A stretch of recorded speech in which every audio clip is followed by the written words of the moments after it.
All right, it's time. Time to talk about Ironman Wisconsin. It's September 29th, and my goal was to have this race report done before the end of the month. So I'm pretty much killing it with my goals here. So the reason why I decided to do Ironman Wisconsin, well, number one, I've always wanted to go back to Wisconsin. I grew up there, lived there for the first 18 years of my life, about an hour south of where the race was going to be held. And so when I started doing Ironmans, I just always thought I would love to go back and do one in Wisconsin. And after my miserable experience in St. George in May, I needed something to look forward to, a personal redemption race. And when I looked at the calendar and life and everything that was going on, I decided that Wisconsin would fit in the best.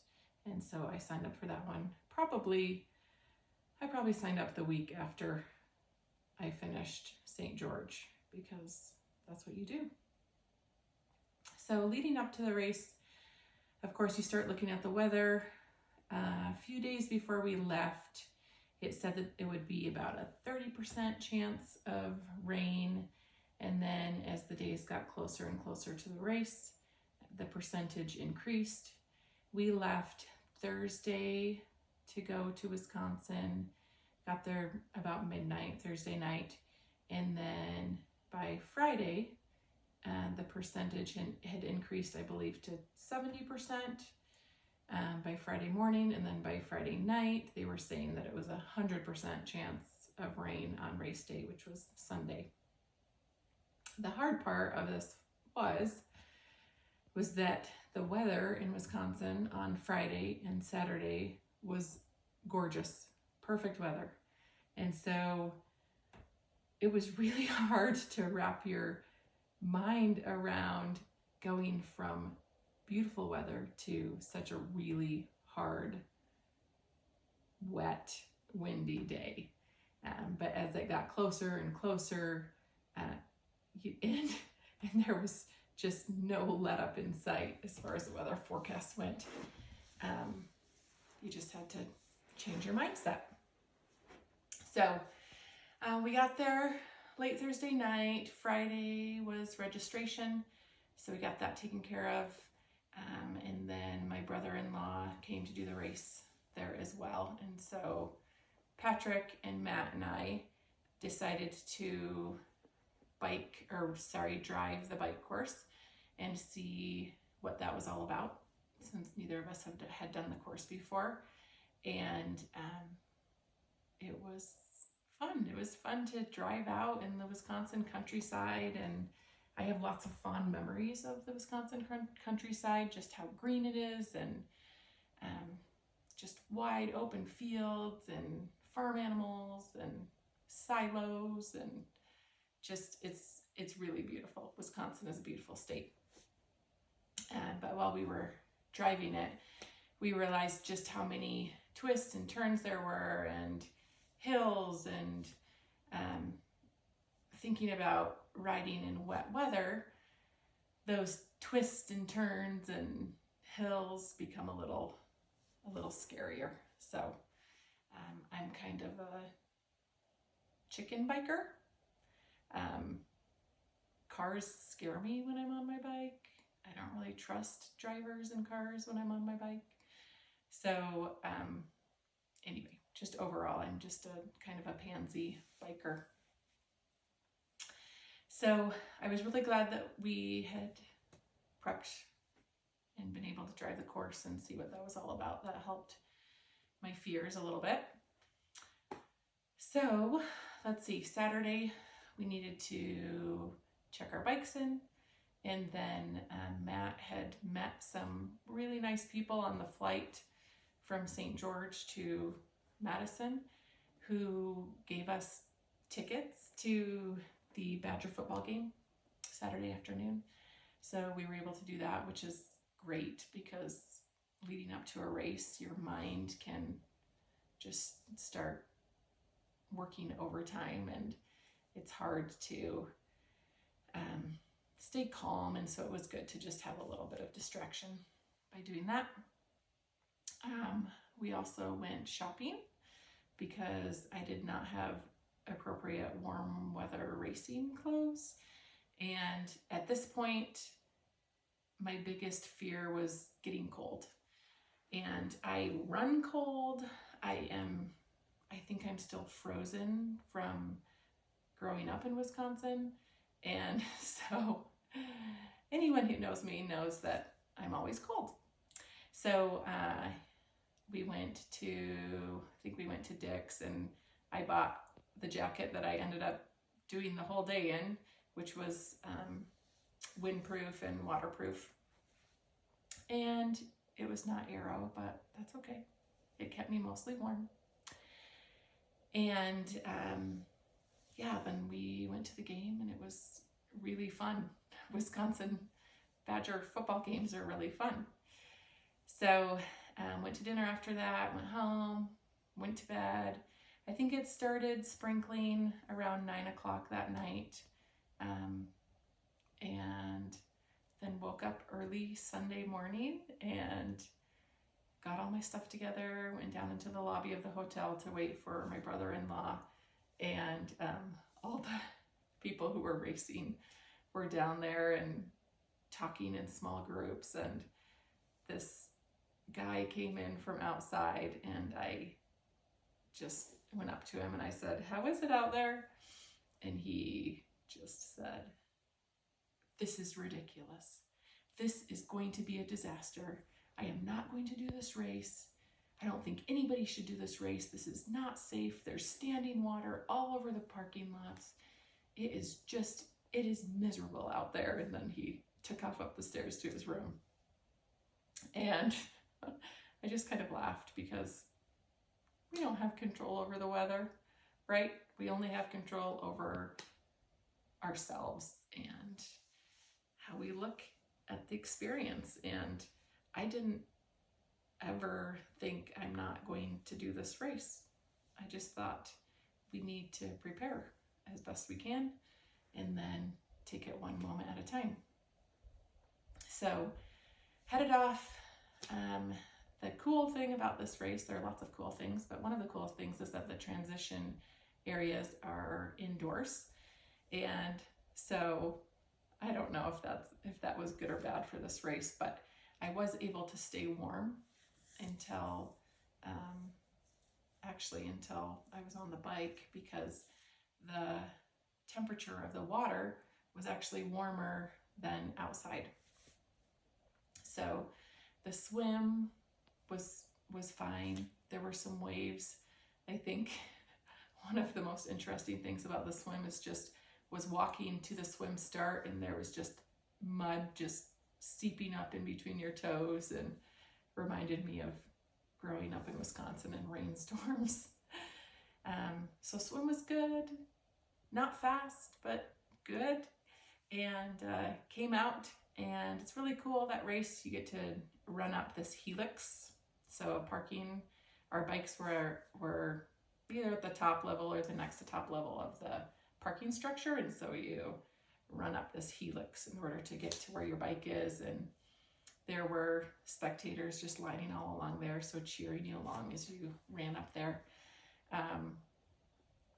And then we had to go into transition area and get changed, and then we came out to our bikes. And I've never ridden my bike in like a full-on jacket. That is just, it is what it is, right? I needed to stay warm. And I had some little knit gloves on, which I think helped for most of the bike. And really my goal at this point was to not crash. Riding your bike on slick roads just is scary. And this course, there were some like steep downhills, and then you had to turn at the bottom, and it was 1 mile at a time. And you couldn't worry about how fast you were going because you needed to stay safe. At least that's how I looked at it. So always towards the end of a 112-mile bike, you get ready to not be riding your bike anymore. And that's how it was. The roads in Wisconsin are not smooth. There were a ton of potholes and cracks, and some of them had been spray painted orange, but it was just really, really rough roads. In fact, as I'm thinking about it, it would be like riding your bike on the roads in Pleasant Grove for 112 miles. And anyone that's ever driven through Pleasant Grove knows just how rough those roads are. And by the end of the bike, my hands were just completely numb. I didn't have any feeling in them, and my body had been shooken so hard by the roads that all I could think is, I think I have shaken baby syndrome. This really hurts. So it was definitely really nice to get off the bike, wrapped our bike, ran back inside for T2, and luckily there were lots of volunteers, because I just looked at one and I said, I need your help. My hands don't work. I could not use my hands at all. And so she helped take my bike shoes off and take my wet socks off and put on a pair of dry socks and put my running shoes on and tie my shoes. And I stood up off the chair to head out of transition and just totally fell backwards. Luckily, there was a girl sitting right next to me, and she grabbed my arm as I stumbled backwards. And that's I headed out to the run.